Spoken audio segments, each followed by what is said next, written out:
Baanis sumowid. Sumowidu waxay ka timaadaa marka la cuno ama la cabo iyo ismarinta shay sun ah taas oo qofku kala kulmi karo dhibaato halis ah waxayna khatar ku tahay nolosha aadamiga. Sidaa daraaddeed, dadku waxay ku sumoobaan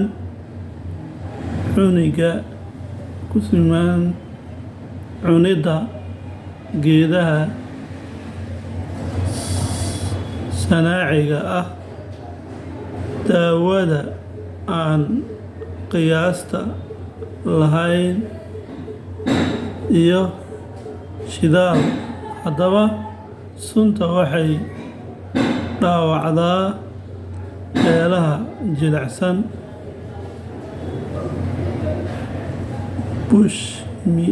bushimaha caloosha, hunguriga, iyo wixii la mid ah. Macnaha qofka markuu sunta uu cuno kale ama sun uu cabo kale waxay saameyn ku yeelan meelaha jilicsan sida casharka ku qoran. Marka sababta meelaha jilicsan saameynta ugu yeelaya meelaha jilicsan si fudud ayay kula falgalaysaa. Meelaha jilicsan waxyaalaha ku dhex jiro oo ay ka koobantahay kale neurons ay ka koobantahay kale ama dhiig oo kale ama difaacayaasha jidhka oo kale meelaha jilicsan sidoo kale si u jilicsan tahay meeshaas ayay difaaceedana u jilicsan tahay. Marka waxaa u fudud sunta inay gudaha u gasho wixii difaaca meesha ku jira ee baabi'iso meeshaas jilicsan ay ka dhigto si kalaaba ama meel dhimatay ay ka dhigto. Calaamadaha sumowga.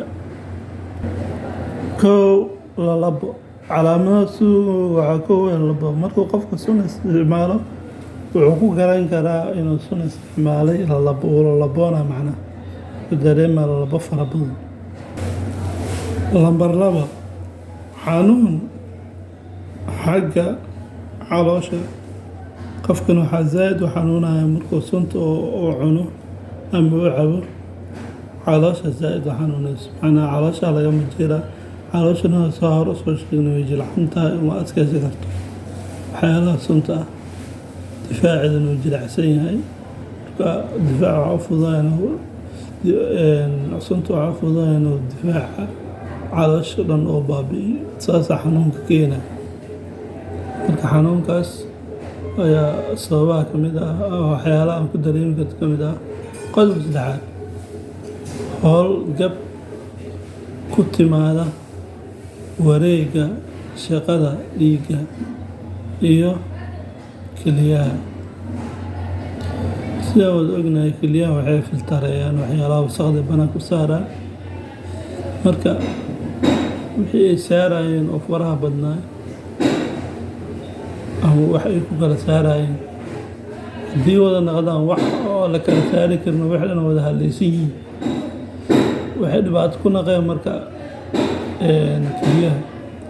Haddana waxaan wax la kala saari karin yihiin wax dhan wada halaysan yihiin waxay zaid u dhibaateynayaan marka meelihii wax lagu kala saarayo ee kelyaha lagu filtareynayo kaadida iyo wixii lagu kala saarayo marka halis ku noqonayaan. Saas daraaddeed kelyaha dhibaato weyn soo gaaraysa.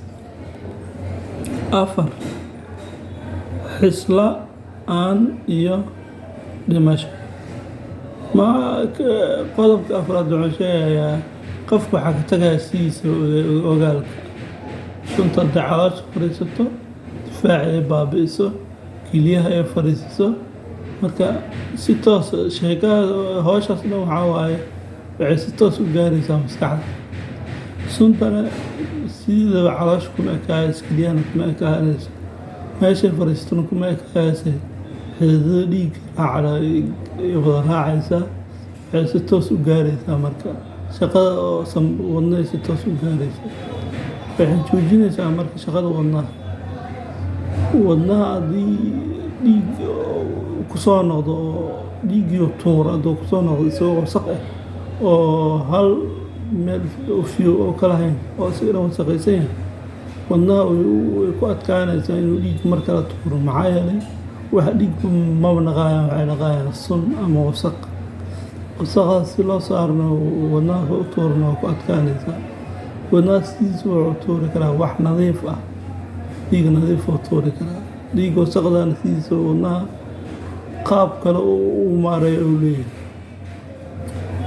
marka saameyn saas ugu yeelaysa wadnaha shaqadiisa dee mar joogsatana qofka nafsadiisa khatar ay gelaysaa wuxuu halis ugu jiraa inuu geeriyoodo teeda kale wadnaha dhiig wuxuu gaarsiiya sambabada sunta sii gaaraysaa maskaxdii gaaraysaa marka qofkas signaalka korontada dhanaa ka tegaysa signaalka dhanaa ka tegaa marka waa miir beelayaa wuxuu kaloo halis u gelayaa inuu dhinto oo nafta ay ka go'do marda wadnihi istaaga shaqada joojiya maskaxdii sanbadan shaqada joojiyaan qofka waxaa halis ugu jiraa inuu geeriyo calooshan sidoo kale igeliyi shaqada joojiyaan waa bini'aadamka meesha ugu muhiimsan haddii intaas shaqada joojiyaan qofka waxaa halis ugu jiraa inuu geeriyoodo marka sidaas gargaarka sumowga sidee loogu gargaaraa qofka kow haddii qofku sunta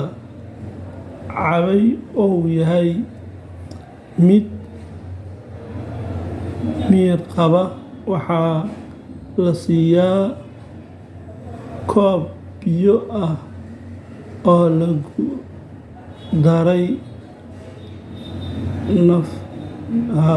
koob biyo oo lagu daray natrium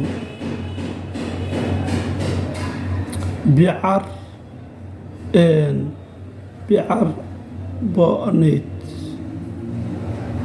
natrium bicarbonate lagu daray macnaha waxyaalaha kaarboon la socdo waa natrium bicarbonate lagu daraa oo kama taji marka waxaas la siiyo qofku waa laga mataji karaa marka sunta waxyaalahaas waxay sababayaan inay sunta sida sunta waxaa waaye wasaqdaas ama dilaawaas ama wasaqdaas ay meel saarayaan macnaha jirka dhibaatooyinkii meelaha ay jirka ay ka galayaan oo kale ay ka hor istaagayaan macnaha sunta dhan meel iskugu keenayaan iyagoo sunta weerar badan ku qaadaya si sunta u baabi'iyaan marka qofka haddii sunta laga matajiyo iyadoo daawaskiisii sunta hadaa laga matajiyo suntii waa meelo kala gaarin waxaa fududaanaysa qofka inay sunta ka soo baxdo daawadaas waxay sameynaysaa meelihii sunta ay gaarto o dhan ay ka nadiifinaysaa meelihii sunta ay dhaawacdo o dhan way daaweynaysaa marka faa'iidadaasay leedahay daawadaas qofka la siinayo qodobka labaad haddii qofku sunta cabay oo yahay mid aan miyir qabin ha siin wax cunno ama cabitaan ah macnaha qofka haddii jirkiisa oo soo galo sun wuxuu ku jiraa soomaa xaalad khatar ah marka xaalad khatar ah iyadoo qof ku jiro haddaad tiraahdo cuntaan siinaya waxay sababaysaa howlihii horta hore markii sunta ay saameyso howlihii dhan waa joogsanaysa soomaa meel howl ka joogsata haddaad tiraahdo ka hor howl aan diraya waa ugu sii daraysaa marka meesha howl qaabo meeshee dhibaatadaa kusii badanaysaba raashinkii aad siisay aba waxay kusii noqonaysaa dhibaato hor leh oo sunta kaalmeysa marka sidaasa loo ogaado